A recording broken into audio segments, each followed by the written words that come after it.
My daughter ignored me for 20 years until I won $10 million.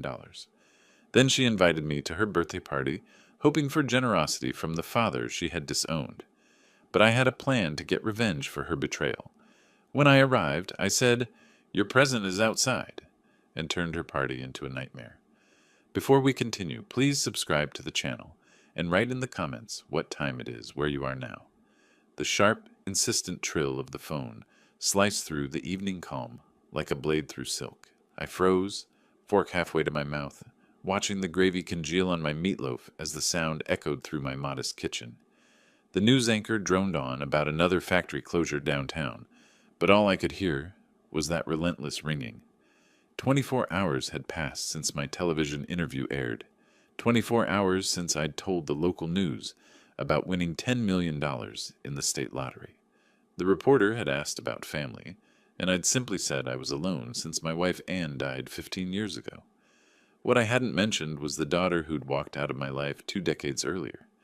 My weathered hand trembled as I reached for the receiver. The number on the caller ID meant nothing to me, but something deep in my chest twisted with an emotion I couldn't name. "Hello?" My voice came out rougher than intended. A pause, then soft as silk and twice as dangerous. "Hi, Daddy. It's me, Lori." The fork slipped from my fingers and clattered against the plate.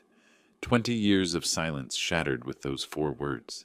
Her voice carried the same musical quality I remembered from childhood, but underneath lurked something calculated, rehearsed. "Lori?" The name escaped as barely a whisper, disbelief making my throat tight. "I know it's been a long time." She paused again, the hesitation so perfectly timed it felt practiced. "I saw you on the news yesterday. Congratulations on your win." There it was. The reason for this sudden resurrection of our relationship. I gripped the receiver until my knuckles went white, legs suddenly too weak to support my weight. I sank into the kitchen chair, staring at the rain streaking down the window. 20 years, I said, the words falling flat and emotionless into the space between us. "I've been thinking about calling for so long, but I was scared. Ashamed, I suppose. But seeing you on television, hearing that you're doing well." Her voice caught just slightly, a masterful touch of vulnerability. It made me realize how much I've missed you. My free hand found the edge of the table, gripping it like an anchor. The coffee in my mug had gone cold hours ago, bitter and forgotten. Outside, the March evening had turned darker, matching the storm brewing in my chest. "I want to invite you to my 40th birthday party," she continued when I didn't respond. "It's on April 7th. I'd really love to see you, Daddy. To try to make things right between us." 40 years old. My little girl was 40, and I'd missed half her life because of pride and hurt feelings. The grandfather clock in the hallway ticked away the seconds as I struggled to process this moment I'd dreamed about for 2 decades. "Your birthday?" I managed, confusion mixing with the faint stirring of hope I tried to suppress. "Yes, I live in Manhattan now. I'll text you the address after we hang up. Please say you'll come. Please." The desperation in that last word felt genuine, but 20 years of abandonment had taught me to be wary of my own wishful thinking. Still, she was my daughter, my only child. The baby girl Anne and I had rocked to sleep, the toddler who'd called me her hero, the teenager who'd been so bright and ambitious. I'll be there," I heard myself say, surprising us both. "Really? Oh, Daddy, that's wonderful. I can't wait to see you. We have so much to catch up on." After she hung up, I sat motionless in my kitchen, still gripping the receiver. The notepad beside the phone displayed her Manhattan address in my shaky handwriting, 47 characters that might as well have been coordinates to another planet. The news had moved on to weather reports, promising warmer days ahead, but I barely heard it over the thundering of my heart and the whisper of old wounds beginning to ache. I stood slowly, my joints protesting after the day's work, and walked toward the stairs. The piece of paper with her address stayed clutched in my hand as I climbed toward my bedroom, my mind reeling with questions I wasn't ready to answer. Sleep eluded me entirely. The address burned like a coal in my palm as I lay in the darkness, staring at the ceiling where streetlight shadows danced through the blinds. Every time I closed my eyes, I saw her face, not as the 40-year-old woman who'd called tonight, but as the angry 20-year-old who'd walked out of this very house. At midnight, I gave up trying. The floorboards creaked under my feet as I made my way to the living room, where cardboard boxes of photographs waited in the corner like sleeping memories. I hadn't looked through these in years, but tonight felt like the right time to torture myself. The first photo stopped me cold. Lori at her college graduation, radiant in her cap and gown, standing between Anne and me. We'd been so proud that day. Our daughter, the first in either family to earn a degree, ready to conquer the world with her business ambitions. That was 3 months before Anne died. 3 months before everything fell apart. The memory hit me like a physical blow, dragging me back to that terrible day in 2005. The funeral had been small. We couldn't afford much more. I was drowning in medical bills from Anne's cancer treatments, working double shifts at the factory just to keep our heads above water. Lori had returned from New York for the service, dressed in an expensive black suit that probably cost more than I made in a month. "Where's the money Mom left me?" she demanded the next morning, standing in this same living room with her designer suitcase already packed. My hands shook as I touched the photograph. The conversation played in my memory with crystal clarity, every cruel word etched into my soul. "Honey, there is no money. The medical bills took everything we had. More than we had?" Her face had twisted with disgust, disappointment turning quickly to anger. "You're pathetic. A factory worker who couldn't even save his wife. Your mother loved you," I'd pleaded, desperate to reach the daughter I thought I knew. This isn't what she'd want. But Lori had already moved beyond hearing me. Her eyes swept across our modest home, the worn furniture, the patches in the wallpaper, the evidence of a life lived paycheck to paycheck, and found it all lacking. "I don't need a poor father like you," she'd said with the casual cruelty that only comes from youth and disappointment. "I'll make my own fortune. I'll have the life you could never give me." "Lori, please." The word had come out broken, desperate. She'd paused at the door, her hand on the knob, and delivered the final blow without even turning around. "Don't call me. Don't write. I'm done with this life." The front door had slammed behind her, and I hadn't heard her voice again until tonight. 2 a.m. found me surrounded by scattered photographs on the coffee table, images of happier times when we'd been a family. Lori as a baby, taking her first steps in this very room, birthday parties with homemade cakes, Christmas mornings when we'd had little money but plenty of love. The house settled around me with familiar creaks and sighs. Through the thin walls, I could hear Mrs. Patterson's television next door, some late-night movie keeping her company in her own loneliness. The radiator clanked to life, fighting off the March chill that seemed to seep through the old windows. I picked up another photo, Lori at 16, rolling her eyes at something I'd said, but smiling despite herself. When had we lost that easy affection? When had my ambitious daughter decided that love wasn't worth having if it came from poor hands? The streetlight outside painted everything in harsh shadows, making the past feel even more distant. My fingers traced the edge of the photograph, remembering the weight of her small hand in mine when she was little, the way she'd run to me when she scraped her knee, how she'd called me the strongest man in the world. A car drove by outside, its headlights sweeping across the room before disappearing into the night. I gathered the photos into a neat pile, but kept that graduation picture on top. We'd been so happy that day, so full of dreams for her future. I'd imagined being at her wedding someday, holding grandchildren, watching her build the successful life she'd always wanted. Instead, I'd gotten 20 years of silence and a phone call that came exactly 1 day after my lottery numbers hit the evening news. Dawn was breaking through the kitchen window when I finally abandoned the living room, leaving the photographs scattered like pieces of a broken puzzle. The morning light revealed the exhaustion etched in my reflection on the window glass, an old man who'd spent the night wrestling with ghosts. I walked slowly toward the kitchen, my joints stiff from the cold and the long night of sitting on the floor.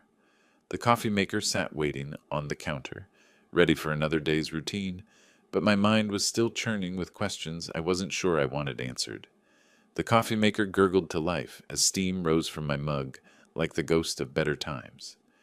April 1st had arrived with clear skies and the promise of spring, but I felt winter in my bones. My reflection in the kitchen window showed a man who'd aged a decade overnight.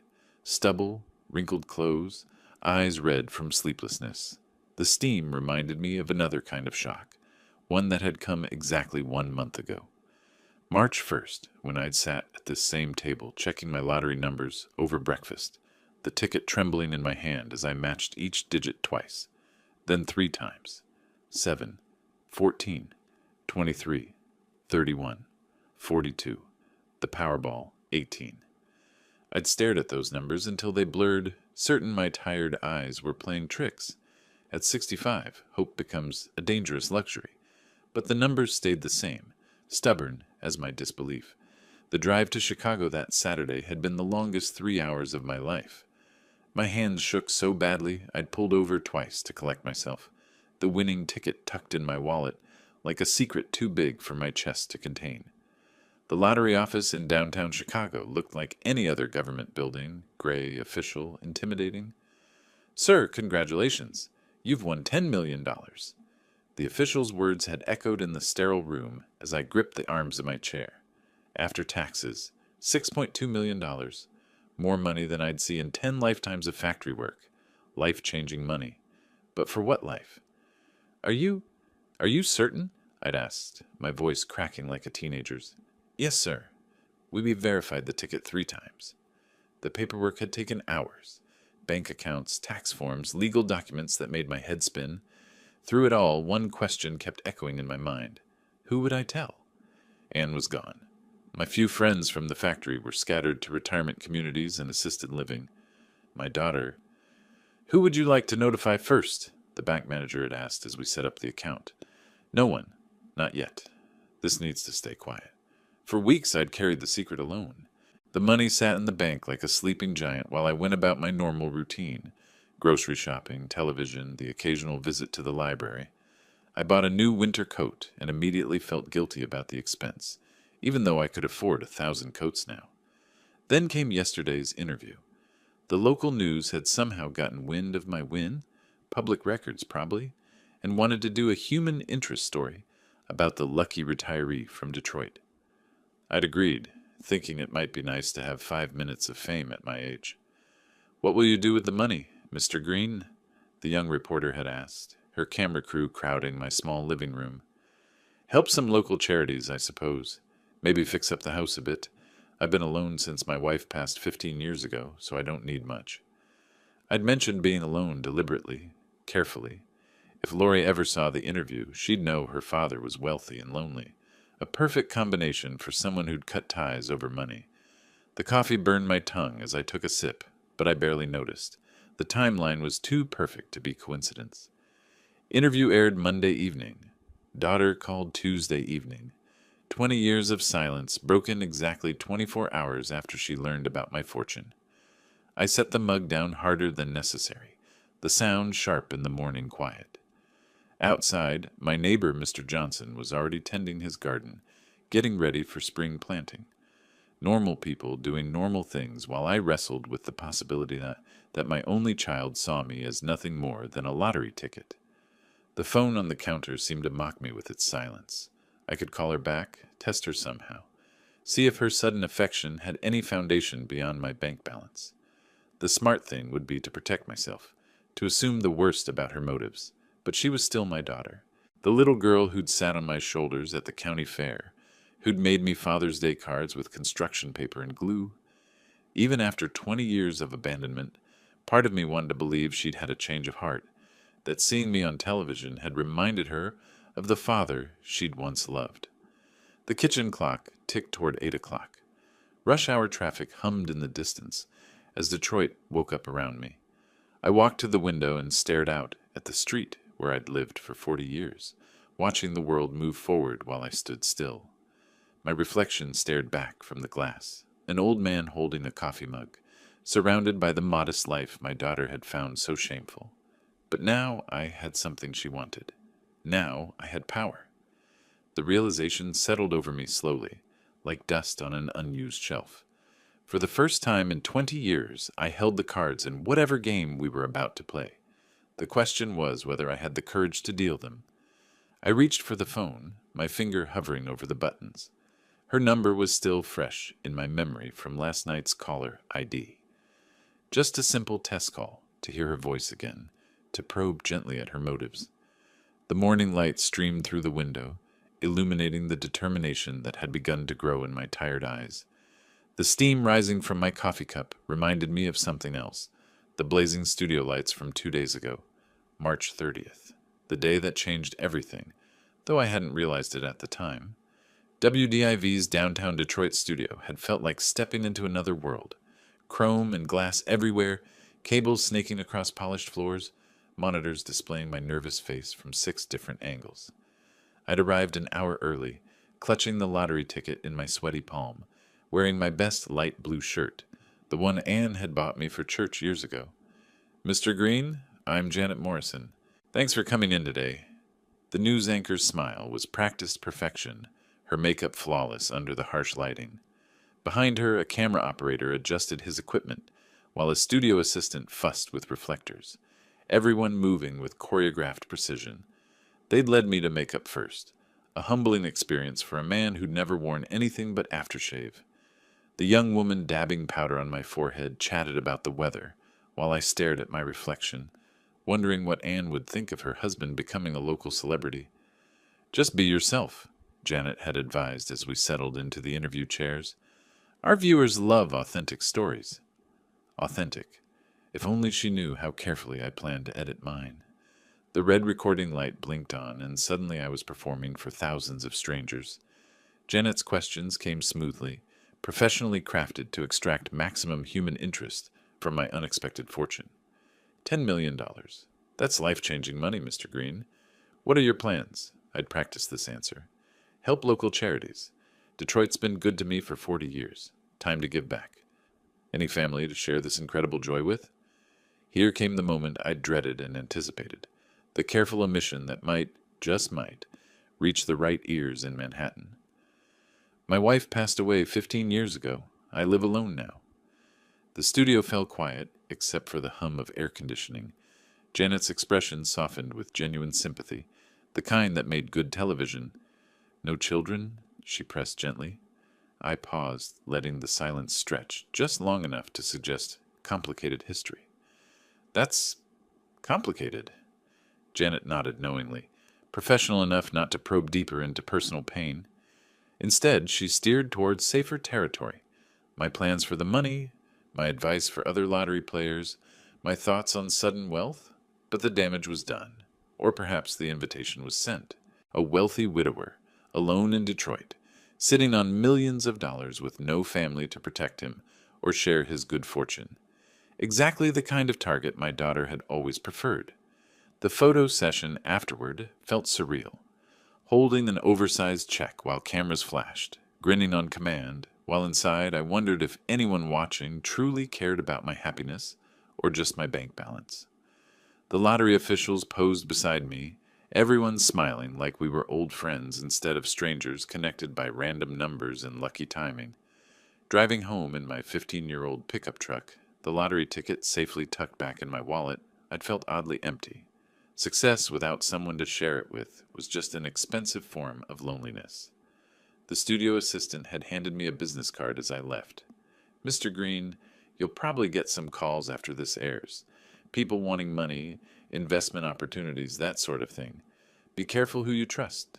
Sound advice I should have heeded more seriously.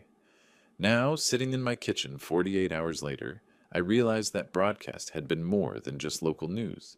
It had been a beacon, a signal flare sent up into the darkness where my daughter lived her ambitious life. And like a moth drawn to flame, she'd come circling back the very next evening. I set down my coffee cup and reached for the phone, finally understanding the game we were about to play. My finger hovered over the final digit of her number, the morning sun streaming through the kitchen window, like a spotlight on this moment of truth. Everything hinged on the next few minutes. 20 years of questions about to be answered with surgical precision. The dial tone seemed to ring forever before her voice answered, honey-sweet and calculated. "Hi, Daddy. I was hoping you'd call back." Already the performance had begun. I pulled out a notepad and pen, ready to document every nuance of her responses. "Hi, Lori. We need to talk about that television interview." A pause. Barely perceptible, but I caught it. The momentary hesitation of someone preparing their defense. "Oh, what about it, Daddy?" The endearment felt rehearsed, like dialogue from a play she'd been practicing. I gripped the pen tighter and began my test. "There's been a mistake. The TV station got their facts wrong." "What kind of mistake?" Her voice carried a new edge, sharper than the false sweetness. "I didn't really win $10 million. It was an administrative error at the lottery office. They're issuing a correction today." The silence that followed lasted exactly 4 seconds. I counted them, watching the kitchen clock tick away her true nature. "Then why am I wasting my time with this conversation?" There it was, the real Lori Steele, stripped of pretense and revealed in all her calculating glory. No concern for my disappointment, no sympathy for the embarrassment of a public correction, just cold fury at having her time wasted on a poor father. "Excuse me." I kept my voice level, though my heart hammered against my ribs. She caught herself immediately, the mask sliding back into place with practiced ease. "Oh, Daddy, that's so disappointing. You must be devastated. I'm sorry this happened to you." But the recovery came too late. I'd heard her true voice, the one that had walked out of this house 20 years ago and never looked back. "Actually, Lori, I was testing you." I let the words fall like stones into still water. "The money is real. All of it." Another pause, this one filled with calculation. When she spoke again, the artificial warmth was cranked up to maximum volume, overcompensating for her earlier slip. "Oh, Daddy, you scared me. I'm just so happy for you. $10 million, can you imagine? We'll have so much fun at my birthday party. I can't wait to celebrate your good fortune."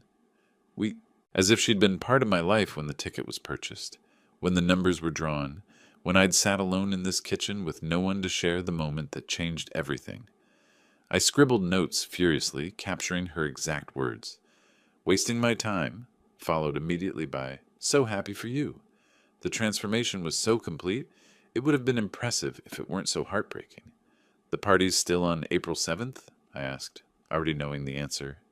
"Absolutely. I've been planning something special. Just thinking about introducing you to my friends, showing off my successful father." Her voice trailed off in what I supposed was meant to sound like happy emotion. After we hung up, I stared at my notes for a long time. The evidence was there in black and white, her immediate coldness when the money disappeared, her instant warmth when it returned.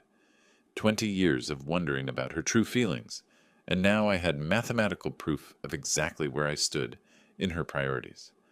The coffee had gone cold while I conducted my experiment, but I barely noticed.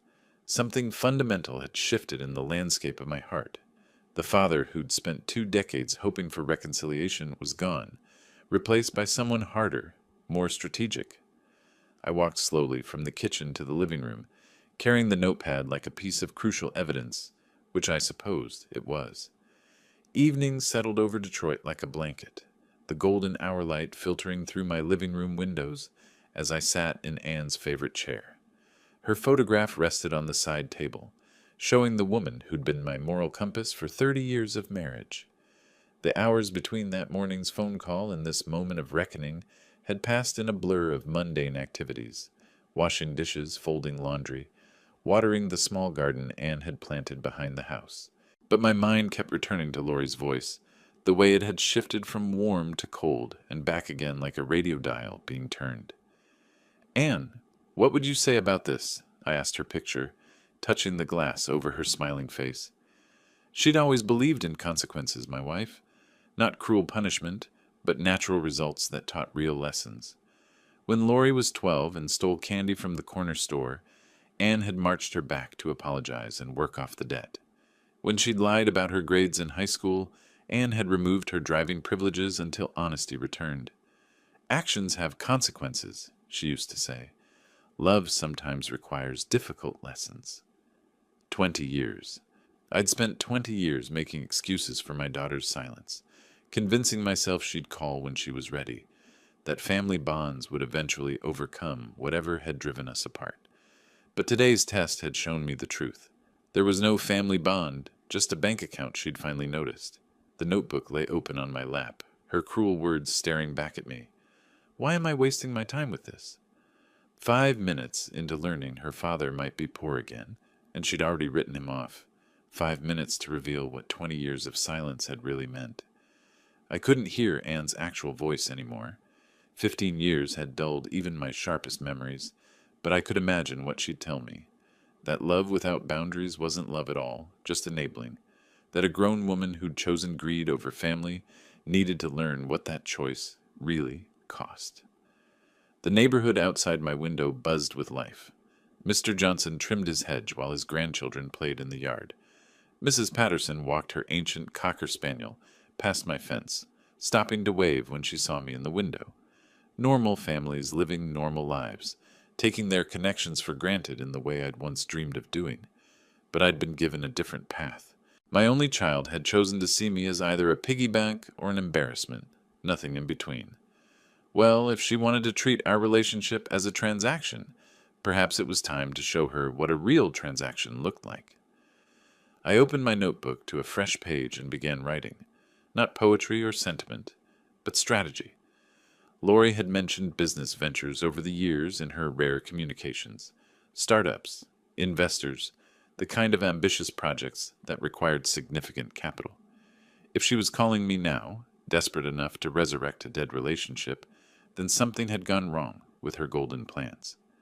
The pen felt heavy in my hand as I wrote the first words of what would become my daughter's education. Research Lori's current business situation. Find leverage. Design appropriate consequences. Not destruction. Anne would never approve of that, but justice. A lesson in the real cost of treating family like expendable assets. 20 years of silence had taught me patience. Now it was time to teach her something in return. Outside, the streetlights began flickering on as Detroit settled into another night. I stood slowly from Anne's chair, my joints protesting the long set, and walked toward the spare bedroom where my old computer waited in hibernation. Lori wanted to play games with family loyalty and money? Fine. But after 40 years of marriage to a wise woman and 20 years of lonely reflection, I'd learned a thing or two about both. The old computer hummed to life in my spare bedroom, its fan whirring like a tired engine as the monitor flickered awake. April 3rd had arrived gray and cold, matching my mood as I settled into the creaky office chair with my first cup of coffee. Sleep had eluded me again, too many questions churning in my mind about exactly what kind of business my daughter had been conducting in New York. I'd spent yesterday organizing the sparse information I had, writing down everything I remembered from our conversation. Business ventures, she'd mentioned. Investors. The kind of ambitious projects that required significant capital and delivered impressive promises. If she was calling me now, desperate enough to resurrect a 20-year silence, then something had gone seriously wrong with those golden plans. The internet connection crawled at the speed of old phone lines, but I had patience. 65 years of life had taught me that the most important discoveries couldn't be rushed. Lori Steele business, I typed into the search box, feeling like an archaeological expedition leader dusting off ancient artifacts. The first results painted a picture of success, professional headshots on LinkedIn, mentions in entrepreneurship articles, quotes about innovation and sustainable business practices. My daughter had certainly learned to market herself well, but something felt rehearsed about it all, too polished, like a resume written by someone desperate to hide gaps in employment. I clicked deeper, adding terms like startup and funding to my searches. The cheerful professional facade began showing cracks. Page 3 of Google results revealed the first red flag. GreenTech Solutions under investigation for misuse of investor funds. My coffee went cold as I read. GreenTech Solutions founded 2018. Solar panel installation startup. $500,000 raised from private investors. Company dissolved 2019 after funds disappeared and promised installations never materialized. CEO Lori Steele. The old printer wheezed as it spat out the article, ink already running low. I'd need more cartridges if this investigation continued much longer. Urban Fresh Markets Lori Steele, I typed next, following threads that connected like a spider web of deception. Another startup, another group of investors. $300,000 vanished in 2020 after promises of organic food delivery services that never launched. Same pattern. Big promises, enthusiastic fundraising, mysterious disappearance of capital. By noon, I'd discovered TechBridge Consulting, her most recent venture from 2022, business advisory services for small companies, $400,000 missing, multiple complaints filed with the Better Business Bureau, 3 investors specifically named in an ongoing lawsuit: Alex Rivers, Sarah King, and Mike Thorne. I wrote their names carefully in my notebook, my handwriting steadier than it had been in days. These weren't just business failures, they were systematic theft. My daughter hadn't just abandoned her family. She'd become a predator who fed on other people's dreams and retirement savings. LinkedIn profiles gave me faces to match the names. Alex Rivers, 50-year-old venture capitalist from San Francisco, his bio mentioning lessons learned from failed investments. Sarah King, corporate lawyer from Chicago, her profile emphasizing justice for small business fraud victims. Mike Thorne, entrepreneur from Denver, whose recent posts suggested someone still burning with anger over financial betrayal. The sun had set outside my window before I found their contact information. Business addresses, phone numbers, email addresses, all publicly available through their professional networks. Modern technology made finding people remarkably simple, even for someone whose computer skills had been learned late in life. At 2 a.m, I closed the laptop and stared at 3 manila folders spread across my desk. Each contained printed articles, contact information, and detailed timelines of my daughter's systematic deception. The evidence was overwhelming, damning, and heartbreakingly clear. I gathered the folders and walked slowly toward my bedroom, my joints protesting the long hours hunched over the computer screen. Instead of lying down, I sat on the edge of the bed and opened the first folder again, studying Alex Rivers' photograph in the dim light from the hallway. These people deserved to know where their money had gone. Saturday morning arrived with steady rain drumming against the windows, the perfect weather for indoor scheming. I'd spent Friday organizing my research, calling the business numbers to verify they were still active, and drafting letters by hand until the wording felt exactly right. Today was execution day. The computer screen glowed as I created a new email account, concerned.citizen.detroit@gmail.com. Anonymous but believable, the kind of address someone might use when sharing sensitive information about criminal activity. My fingers moved slowly across the keyboard, decades of hunt and peck typing serving me well in this moment of digital revenge. The first email went to Alex Rivers in San Francisco. Dear Mr. Rivers, I have information regarding Lori Steele's current whereabouts and activities. She will be hosting a birthday party at 847 East 73rd Street, apartment 12B, Manhattan, on April 7th at 8 p.m. This may be your opportunity to serve legal papers or collect what she owes. I understand you lost $200,000 to her TechBridge Consulting fraud. Multiple other investors will likely be interested in this information. A concerned party who believes in justice. I attached copies of the news articles I'd printed, creating a digital evidence package that would leave no doubt about Lori's pattern of behavior. My hand hesitated over the mouse button for exactly 3 seconds, the last moment when this could still be reversed, when I could choose forgiveness over justice. But then I remembered her voice on the phone. Why am I wasting my time with this? Click. Send. Sarah King's email followed 30 minutes later, crafted to appeal to her legal mindset. Ms. King, as a fellow advocate for justice, I'm writing to inform you that Lori Steele will be at the following address on April 7th, 8 p.m., 847 East 73rd Street, apartment 12B, Manhattan. Given your losses in the TechBridge Consulting matter, you may wish to coordinate with other affected investors. Documentation attached. Someone who believes criminals should face consequences. The third email, to Mike Thorne, required a different approach. His LinkedIn posts suggested someone who took business betrayal personally, who understood the human cost of financial fraud. Mr. Thorne, Lori Steele destroyed your trust and stole your money. She's doing the same to others, including trying to manipulate her elderly father. She'll be celebrating her 40th birthday at 847 East 73rd Street, apartment 12B, Manhattan, on April 7th at 8 p.m. Time to collect what she owes. A father who's tired of his daughter's lies. Each email carried 20 years of accumulated disappointment, transformed into precise coordinates for justice. I'd given them her exact location, the perfect timing, and documented proof of her criminal pattern. What they did with that information was up to them, but I'd provided every tool they needed to confront the woman who'd stolen their futures. The rain continued against the windows as I reviewed each message one final time.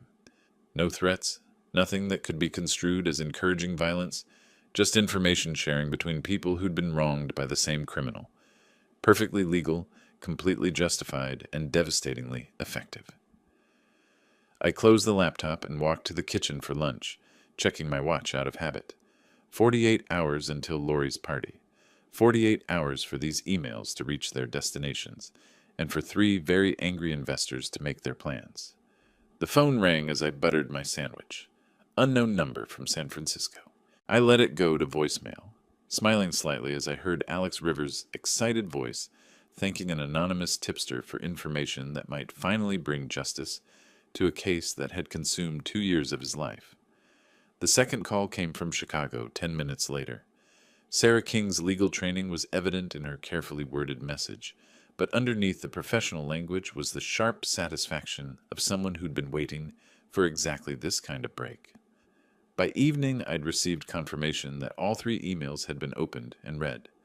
My anonymous account showed replies requesting additional details, which I provided with methodical precision.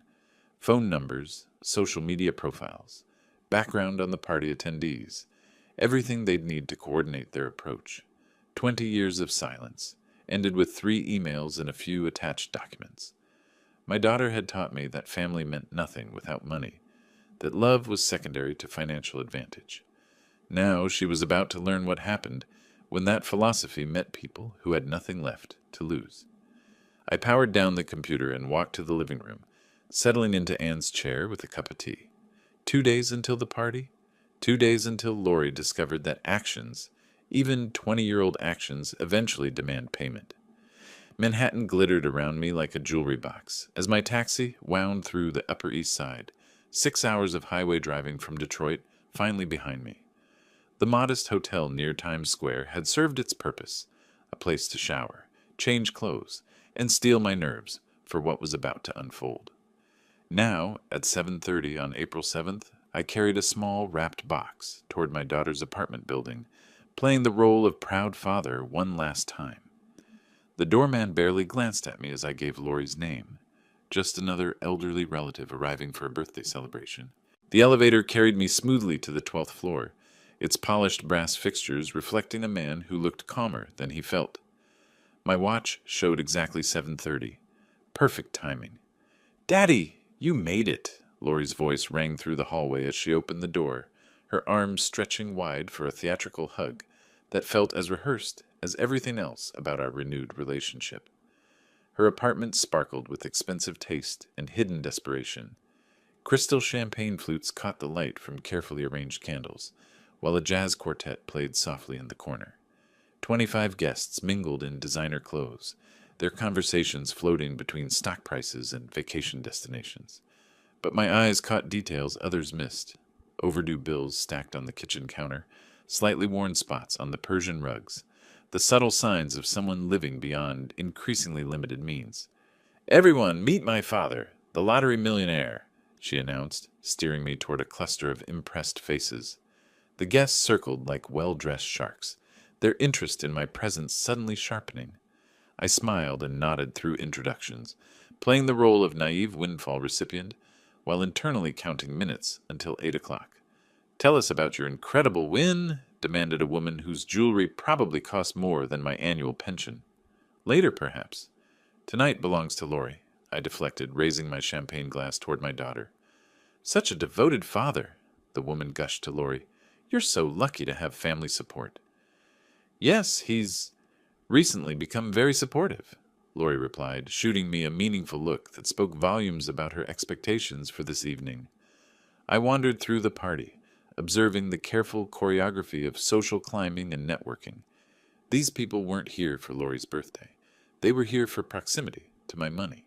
The conversations followed predictable patterns: compliments about her business acumen, leading questions about investment opportunities, subtle inquiries about my financial planning. Lori orchestrated it all with practiced skill, gradually steering discussions toward her need for business partners and strategic investors. Each hint grew bolder as the evening progressed, her desperation bleeding through the elegant facade like ink through expensive paper. Daddy's been so generous with his advice, she told a small group near the window. We're exploring some exciting opportunities together. I checked my watch. 7:55. Any moment now. The apartment felt smaller suddenly, the conversations louder, the jazz quartet's music unable to mask the underlying tension that only I could sense. Lori moved through her guests with increasing energy, introducing me repeatedly as her successful father, while dropping broader hints about needing investment capital for her next venture. Through the floor-to-ceiling windows, Manhattan spread out below us, like a circuit board of ambition and greed. Somewhere in this city, 3 people I'd never met were making their final preparations for a confrontation years in the making. Alex Rivers, Sarah King, and Mike Thorne, investors who'd trusted my daughter with their dreams and watched her transform those dreams into expensive champagne and designer dresses. The secret to success, Lori was saying to a captivated audience, is recognizing opportunity when it presents itself. Sometimes fortune literally calls you on the phone. She glanced at me while speaking, her smile brilliant and predatory. The woman who'd abandoned her father for 20 years now saw him as the solution to all her financial problems. The irony was so perfect, it almost made me laugh. 7:58. I moved closer to the entrance, positioning myself where I could watch both the door and Lori's face, when her past finally caught up with her present. 8 o'clock arrived with the sharp sound of the doorbell cutting through jazz music and champagne-fueled conversation. Lori paused mid-sentence in her pitch to a potential investor, her champagne glass freezing halfway to her lips. "I'll get it," she called brightly, but I caught the slight furrow in her brow, the look of someone who wasn't expecting additional guests.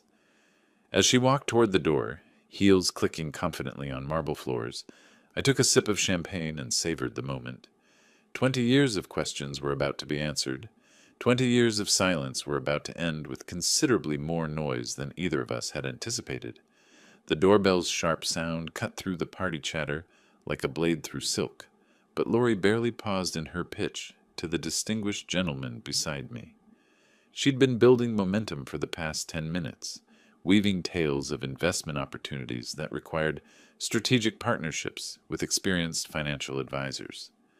"Actually, Dad, since you're here," she turned toward me with that practiced smile, abandoning her previous conversation mid-sentence.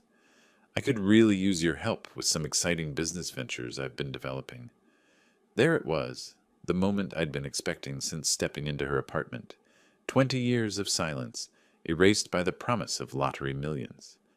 I took a slow sip of champagne, savoring both the expensive taste and the perfect timing. "Perfect timing, sweetheart," I said, setting down my glass with deliberate care. "What do you mean?" Her eyes brightened with anticipation, greed practically glowing in her perfectly made-up face. "I brought you a very special birthday gift, something I think you've been waiting for." The doorbell rang again, more insistent now.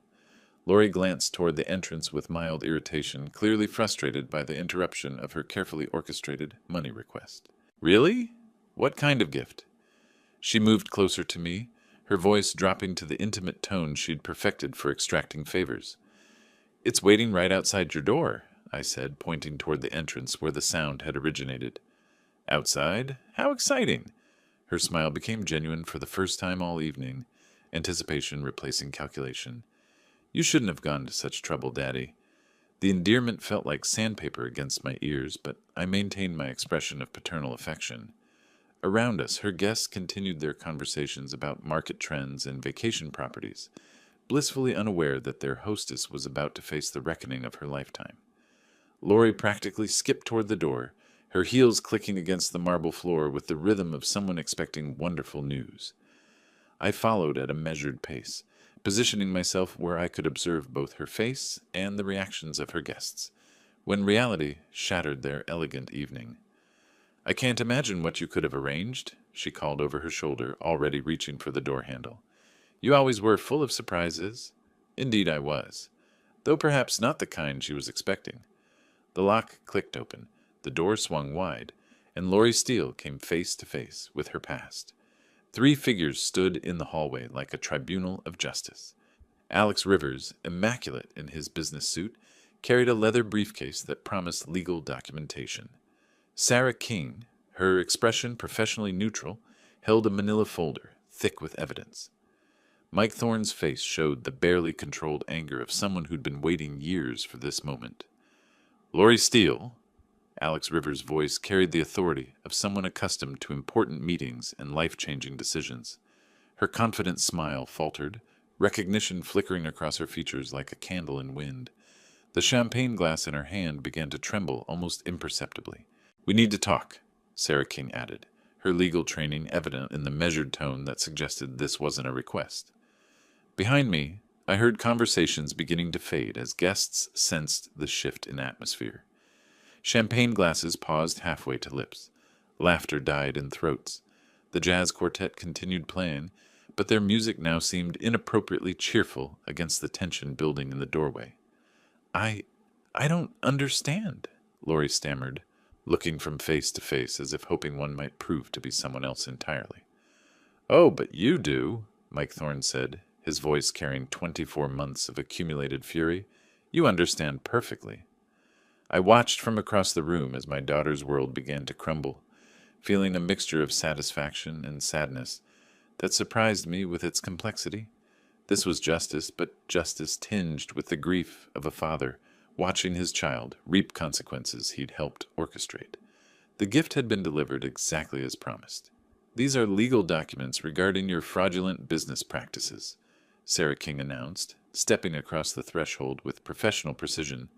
Her voice carried the kind of authority that transformed elegant apartments into courtrooms. Lori backed away from the door, her champagne glass finally slipping from nerveless fingers to shatter against the marble floor. The crystal fragments scattered like her carefully constructed facade, glittering under the soft party lights. "I don't know what you're talking about," she protested, but her voice lacked conviction. Recognition had already dawned in her eyes, the look of someone whose nightmares had suddenly stepped into reality. Alex Rivers opened his briefcase with mechanical precision, extracting a thick folder marked with legal tabs and official seals. Green Tech Solutions, Urban Fresh Markets, TechBridge Consulting.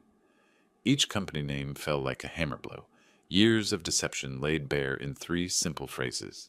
"You stole over $1 million from innocent investors," Mike Thorne added, his restraint finally cracking to reveal the raw anger beneath. "People who trusted you with their life savings, retirees who believed your promises about sustainable business and reliable returns." The party atmosphere disintegrated like sugar in rain. Guests pressed closer, some pulling out phones to record what was clearly becoming a public scandal. Others moved toward the exit, unwilling to be associated with whatever was unfolding. "Dad, who are these people?"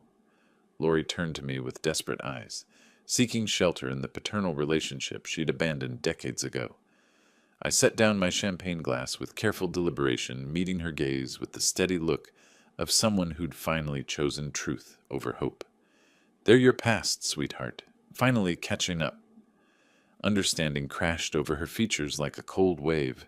Her perfectly applied makeup couldn't hide the pallor that spread across her face as she realized the scope of what was happening.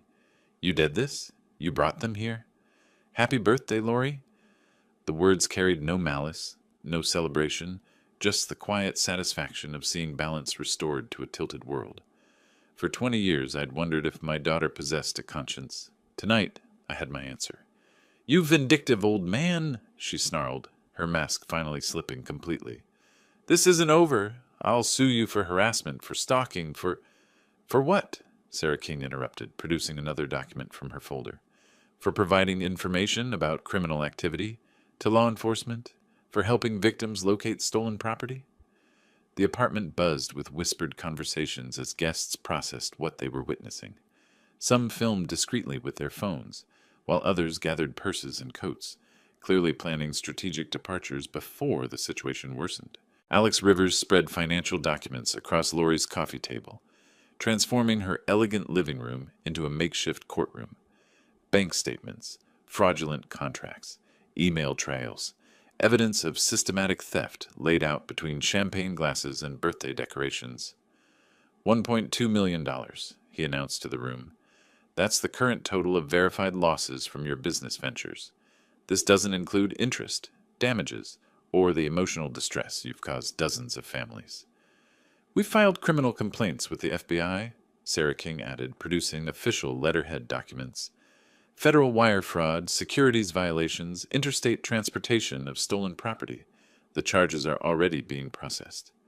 Mike Thorne leaned forward, his voice dropping to a whisper that somehow carried more menace than shouting. You took my daughter's college fund, money I'd saved for 15 years, working double shifts so she could have opportunities I never had. Lori looked around the room desperately, seeking allies among people who'd been impressed by her father's lottery win just minutes earlier. But the guests who'd crowded around for introductions now maintained careful distance, social survival instincts overriding any temporary associations. This is all fabricated, she declared, but her voice cracked on the words. You can't prove anything. Actually, we can, Alex Rivers said, holding up a smartphone displaying recorded conversations. You kept detailed records of your fraudulent activities. Very thorough businesswoman, just unfortunately criminal. I watched my daughter's empire of lies collapse in real time, feeling neither joy nor sadness, but something closer to inevitability. Anne had always said that truth was like water. It found its way through any barrier, no matter how carefully constructed. The jazz quartet had stopped playing, their instruments silent in the face of unfolding drama. Party guests whispered among themselves before making quiet exits, leaving champagne glasses and canapes abandoned as they distanced themselves from association with scandal. 20 years, I said quietly, as much to myself as to the room. 20 years of wondering if you'd learned anything about consequences. Lori's response was a string of threats and accusations that revealed more about her character than any evidence folder could contain. But I was already walking toward the door, my part in this drama complete. Behind me, legal documents rustled as 3 determined investors began the process of recovering their stolen dreams. The drive back to Detroit took 6 hours through gray April weather that matched my mood, neither celebratory nor regretful, but something closer to resolution. The radio carried news of arrests and investigations, though my daughter's case would take months to wind through federal courts. Justice moved slowly, but it moved. I'd spent that first night in a Times Square hotel, watching local news coverage of what reporters called the birthday party bust. Lori's face appeared on screen between segments about traffic accidents and weather updates, a fallen entrepreneur whose crimes had finally caught up with her. The coverage focused on investor fraud rather than family drama, which suited me perfectly. By the time I reached Detroit's city limits, I'd made my decision about what came next. Anne's grave sat in Woodlawn Cemetery under an old oak tree we'd chosen together 40 years ago, back when death seemed like an abstract concept that happened to other people. The headstone bore her name, dates, and the words, beloved wife and mother, though that last word carried bitter irony now. Anne, it's over, I said to the carved granite, placing fresh flowers beside the weather-worn inscription. She made her choice, just like she did 20 years ago. You always said actions have consequences. The cemetery stretched around us in peaceful silence, filled with the kind of families who'd stuck together through poverty and illness, joy and sorrow, real families unlike the broken fragments Lori and I had become. The money, I continued, touching the cold stone where her name appeared in permanent letters. Let's use it the way you would have. Help families like we used to be. 3 days later, I sat in the First National Bank's conference room, signing documents that established the Anne Green Memorial Fund for working families. $2 million of lottery winnings, dedicated to helping Detroit families navigate medical crises and financial emergencies, the kind of problems Anne and I had faced during her illness, when choosing between rent and chemotherapy had nearly destroyed us. The first recipients were a young couple whose son needed heart surgery, a grandmother raising 3 children while battling diabetes, and a veteran whose disability benefits couldn't cover both medication and housing. Families facing the same impossible choices we'd confronted 15 years ago, when hope seemed as expensive as proper medical care. "Mr. Green," the bank president said as we concluded the paperwork, "this is incredibly generous. Your wife would be proud." She would have been. Anne had always believed that money was meant to flow like water, not to be hoarded but to nourish whatever it touched. Laurie had seen wealth as something to accumulate and display, but Anne understood it as a tool for healing broken situations. The community center where Anne had volunteered during her final years became the foundation's headquarters. The same building where she'd taught literacy classes and organized food drives now housed offices where families could apply for emergency assistance. Her photograph hung in the main hallway, smiling at visitors who came seeking help rather than handouts. "Mrs. Chen," I said to the single mother whose daughter needed insulin, "the foundation will cover your medical expenses for the next 6 months. Focus on your family, not the bills." "Mr. Rodriguez, your foreclosure has been prevented. The foundation will assist with mortgage payments until your disability case is resolved." "Mrs. Washington, your grandson's trade school tuition is paid. He can start classes next month." Each check I signed carried Anne's memory forward, transforming lottery luck into genuine hope for families who'd exhausted other options. The money that might have gone to Laurie's continued fraudulent schemes instead supported honest people facing honest struggles. Evenings found me at the community center, teaching basic computer skills to job seekers and helping families navigate complex assistance programs. The work felt familiar. Anne and I had been poor long enough to understand the maze of bureaucracy that accompanied financial crisis. My phone rang as I locked up the center one evening in late April, 3 weeks after the birthday party that had changed everything. The caller ID showed a number I didn't recognize, but the voice belonged to Mike Thorne. "Mr. Green, I wanted to thank you. The FBI recovered 40% of what she stole from us. Not everything, but enough to start over." "I'm glad justice worked," I replied, walking toward my truck under streetlights that illuminated the neighborhood where Anne and I had built our life together. "She's going to prison," he continued. "Federal sentencing guidelines suggest 5 to 7 years. Her assets are being liquidated to pay restitution. 5 to 7 years. Enough time for her to learn lessons that 39 years of life hadn't taught her, or enough time to plan her next scheme, though federal conviction would make future fraud considerably more difficult." "Mr. Green," Mike's voice carried a note of curiosity, "why did you do it? Help strangers instead of family?" I looked up at stars barely visible through Detroit's urban glow, thinking about loyalty and betrayal, justice and mercy, the complex mathematics of love and consequences. "Sometimes strangers treat you better than family," I said finally, "and sometimes family has to earn the title." The community center's lights cast long shadows across empty parking spaces where tomorrow would bring new families seeking help. Inside, Anne's photograph watched over application forms and hope, money transformed from instrument of greed into tool of grace. My daughter had taught me that wealth without love was worthless. Now I was learning that love without boundaries was equally meaningless. The lottery had given me money, but justice had restored my soul. If you like this story, please like this video, subscribe to the channel, and share your impressions of this story in the comments. To listen to the next story, click on the box on the left. Thank you for watching,